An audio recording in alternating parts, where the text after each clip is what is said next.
কি কি সমস্যা হচ্ছে? রক্ত তো শরীরে অনেক কম। আয়রন ক্যালসিয়াম খাও নাই? খাইছি, এখন খাবার দিয়েছি। জি ব্যবহার করো তো। আরো জিভা কালো অ্যাসিড হয়, মুখ জ্বালা পোড়া করে, হঠাৎ আজকে ওরকম হচ্ছে। এরকম হচ্ছে না? এখন ওই রকমই হবে। গ্যাসের ট্যাবলেট খাওয়া পড়তেছে না? কি কি ঔষধ খাচ্ছেন?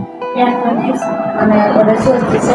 হ্যাঁ, আর আর এখন কোনো ওষুধ এখন কোনো ঔষধই খাওয়া হচ্ছে না। এমনিতে পানি ভাঙতেছে নাকি? না না এগুলো হয় নাই? পেট ব্যথা বা এগুলো না বমি বমি ভাব এগুলো পেট ব্যথা করে। পেট ব্যথা করে, নড়াচড়া করে তো? হ্যাঁ, ঠিকভাবে করে। তার ভিতরে কোনো চেক আপ নিছেন? মানে এই ৯ মাসের ভিতরে একবারও চেক আপ নেন না না? করছি আর আমি করছি নয় মাসের দিন পড়াশোনা চেক আপ হয়েছে না? পজিশন ভালো আছে? পজিশন ভালো আছে, নর্মালের কথাই বলছে। আলোচনা করছিলাম।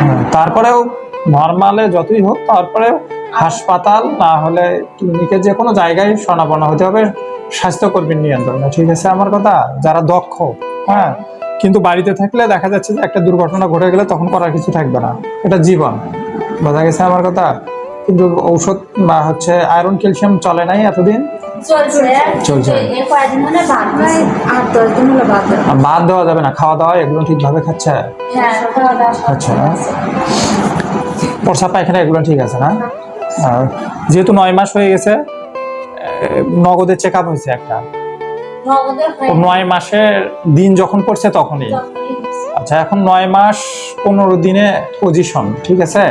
এখান থেকে প্লাস মাইনাস 10 দিন, মানে ৯ মাস 25 দিনেও হতে পারে, হ্যাঁ। বা ৯ মাস 5 দিনে থেকে এখন সাবধানে থাকা লাগবে। হাঁটা চলাচল থেকে শুরু করে খাবার দাবার থেকে শুরু করে ওভারঅল খাওয়া যাবে না, খুব কম পরিমাণে ঘন ঘন খাইতে হবে। হ্যাঁ। আর এমনি শরীর হালকা লাগে? শরীর দুর্বল লাগিচ্ছে না? এখন একটু দুর্বল দুর্বল লাগবে, ভয় ভয় একটু লাগবে। এতদিন ভালোই আর প্রেশার যেটা আছে কম থাকাই ভালো, বেশি থাকলে ঝামেলা আছে। হ্যাঁ, এখন ভারী হবে শরীর, ভালো 2-3 দিন থেকে। মনে হয় যতই মনে হয় খাইতে মনে হয় শরীর আরো মনে হয়। হ্যাঁ, ওটা ওই রকমই হবে। এখন তো ডাবল, মানে এখন 2 জনে খাচ্ছে তো, কিন্তু 2 জনের খাবারটা একবারে খেলে হবে না, কিন্তু কম পরিমাণে ঘন ঘন খাওয়া লাগবে। যেখানে দিনে 3 বার খাওয়া পড়ছে, সেখানে দিনে দেখা যাচ্ছে যে আপনার মিনিমাম 5-6 বার খাওয়া লাগবে, কম পরিমাণে, যেন চাপ না সৃষ্টি হয়। ঠিক আছে আমার কথা?